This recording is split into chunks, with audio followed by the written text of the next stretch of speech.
চিৰাং এখন পূৰ্ণ পৰ্যায়ৰ জিলা হোৱাৰ পিছতো আমি ইয়াত বহু দিনলৈ জেল বা কাৰাগাৰ নিৰ্মাণ কৰিব পৰা নাছিলোঁ।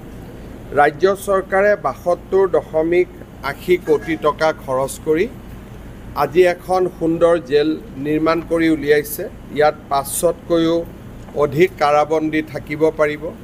তেওঁলোকৰ ৰিক্ৰিয়েশ্যনৰ কাৰণেও ব্যৱস্থা কৰা হৈছে, হস্পিটেলৰ ব্যৱস্থা কৰা হৈছে, সুন্দৰ ডাইনিং ৰুমৰ ব্যৱস্থা কৰা হৈছে।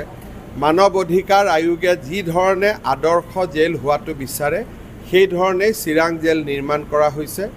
মই ভাবোঁ যে ইয়াৰ ভিতৰত জেল কয়েদীসকলে সংশোধনৰ পথলৈ আহিবলৈ সহায় পাব। মই সকলোকে অভিনন্দন জনাইছোঁ। ইয়াতে লাইব্ৰেৰী আছে, অপেন এয়াৰ ষ্টেজ আছে, হস্পিটেল আছে, স্কুল আছে আৰু আমি ইয়াত স্কিল চেণ্টাৰো কৰিম। গতিকে খুব আদৰ্শ জেল বুলি ক'লে যাক বুজায় গোটেইখিনি চিৰাঙত থাকিব। উত্তৰ পূৰ্বাঞ্চলৰ ভিতৰত বোলে আটাইতকৈ আজিৰ দিনত কিহৰ কাৰণে যিখনে লাষ্টত হয় সেইখনে আটাইতকৈ ভাল হয়। গতিকে আজিৰ দিনত আমি ক'ব পাৰোঁ উত্তৰ পূৰ্বৰ ভিতৰত আটাইতকৈ ধুনীয়া জেল, অত্যাধুনিক ধুনীয়া। লেকিন অহাকালি আকৌ আমি এখন নতুন বনাম, ইয়াৰ ৰেকৰ্ড তেনেকৈ ভাঙি গৈ থাকিব।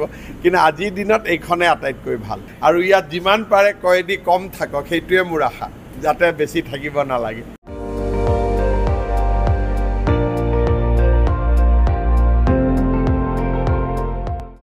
আপুনি চাই আছে ND24, সৰ্বশ্ৰেষ্ঠ নহয় সৰ্বোত্তমৰ দৌৰত।